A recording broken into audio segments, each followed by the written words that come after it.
एक छोटा सा टॉपिक पढ़ने जा रहे हैं हम। टॉपिक बहुत ही सिंपल टॉपिक है, समझना कि भाई सेल्फ स्टडी कैसे किया जाए, उसका सही तरीका क्या होता है।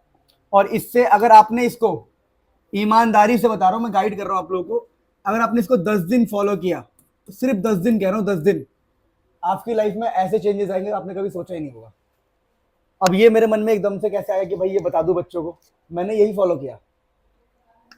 आप कोई भी चैप्टर पढ़ते हो ना, कोई भी चैप्टर, मान लो आपने कोई भी चैप्टर पढ़ लिया, मैं कहता हूं सेल्फ स्टडी कैसे करना है। ट्यूशन व्यूशन वाले सब भाड़ में जाए, कहीं से ही पढ़ते हो सब भाड़ में जाए, कोई काम नहीं आएगा अगर आपने ये काम नहीं किया सेल्फ स्टडी। जब तक आप खुद नहीं पढ़ोगे आपको पता ही नहीं चलेगा कि भाई क्या हो रहा है जीवन में। तो सेल्फ स्टडी कैसे करते हैं, मान लो आप कोई भी चैप्टर पढ़ा आपने, ये नहीं कि चैप्टर पढ़ा ही नहीं और कूद पड़े, पहले चैप्टर आप फिनिश करोगे। चैप्टर आप फिनिश करोगे, चैप्टर फिनिश कर, जैसे आपने चैप्टर फिनिश किया, वैसे तो आपको सेल्फ स्टडी ऐसे करना चाहिए कि जब भी आप कोई चैप्टर आपको टीचर पढ़ा रहे हैं तो उसका रिवीजन डेली होना चाहिए।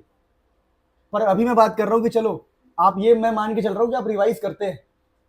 अब रिवीजन अगर आप कर रहे हो, सब कुछ सही चल रहा है और चैप्टर आपके ट्यूशन में या कहीं पर फिनिश हो गया, उसके बाद आपको इस चैप्टर का सबसे पहले एक पूरा रिवीजन लेना है। चैप्टर खत्म होते ही पूरा रिवीजन।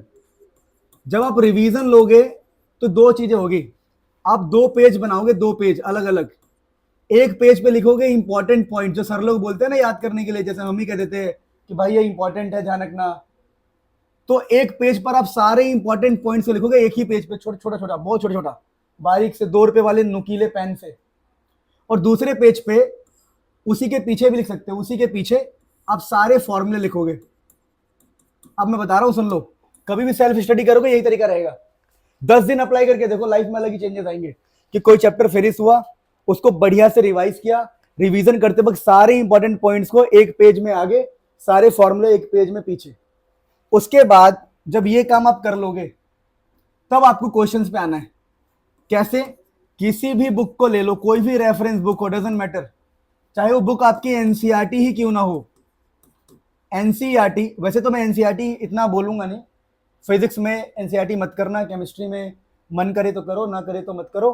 बुक लो, कोई भी रेफरेंस बुक लो, या फिर सबसे बढ़िया है प्रीवियस ईयर क्वेश्चन, पीवाईक्यू। मैं रेफरेंस देता हूं प्रीवियस ईयर क्वेश्चन। अगर कोई भी आप बुक खरीद लोगे, रेफरेंस बुक, तो उस पर लिखा रहता है ये क्वेश्चन दिल्ली 2006 में आया है, ये क्वेश्चन हरियाणा में आया है, ये क्वेश्चन हिमाचल में आया है, ये क्वेश्चन यहां आया है, वहां आया है। तो आपको सारे पीवाईक्यूज करने हैं, क्योंकि फॉर्मूला सीट, फॉर्मूले की सीट आपके हाथ में है। आपको कुछ नहीं करना, आपको क्वेश्चन को पढ़ना है। सुन लो, आपने क्वेश्चन पढ़ा, आपसे आंसर नहीं आया, आप जाओगे पीछे, उसके आंसर्स देखोगे। आंसर गूगल पे देखो या आप उस बुक के अंदर देखो, उस आंसर्स को देखो, और उस आंसर से आपने क्या सीखा उसको याद कर लो कि भाई ऐसे क्वेश्चंस का आंसर ऐसे करते हैं। तरीका, टेक्निक को समझो।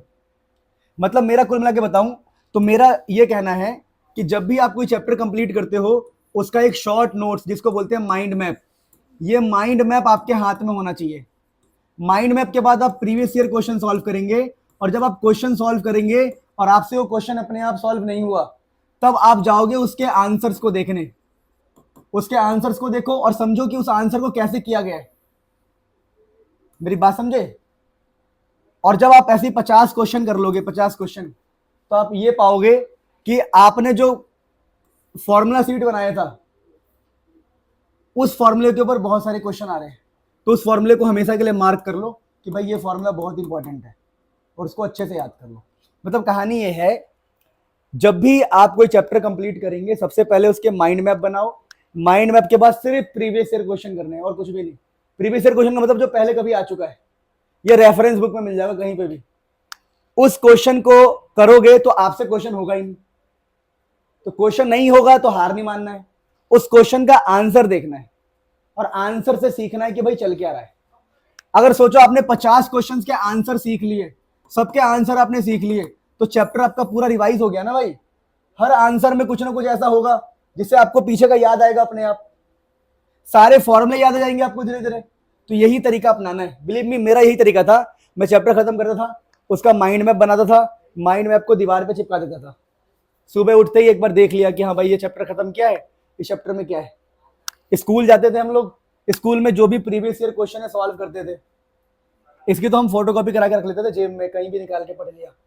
ठीक है, स्कूल में गए, क्वेश्चन सॉल्व कर रहे हैं, बुक में पीछे आंसर देख रहे हैं कैसे किया है, समझ गए। अब दोबारा कभी भी ऐसा क्वेश्चन आएगा तो मुझे वो आता होगा। तो आपको क्वेश्चंस को याद करना है भाई, कि इस क्वेश्चन को ऐसे करते हैं, इसमें ये कॉन्सेप्ट लगा है, इस क्वेश्चन को ऐसे करते हैं, ये कॉन्सेप्ट लगा है। फिर एक टाइम ऐसा आएगा, इन सबके बाद एक टाइम ऐसा आएगा कि जब भी कोई नया क्वेश्चन होगा आपके मन में आएगा, अरे ऐसा क्वेश्चन मैंने वहां देखा था, अच्छा इसमें ये फॉर्मूला लगा सकता हूँ, तो ये फॉर्मूला लगा सकता हूँ। फिर नए नए क्वेश्चन अपने आप बनने स्टार्ट हो जाएंगे। टेक्निक समझ में आई? तो इसको अप्लाई करना है आप लोगों को, ठीक है। जब चैप्टर खत्म हो जाएगा तो अभी रिवीजन करते रहो।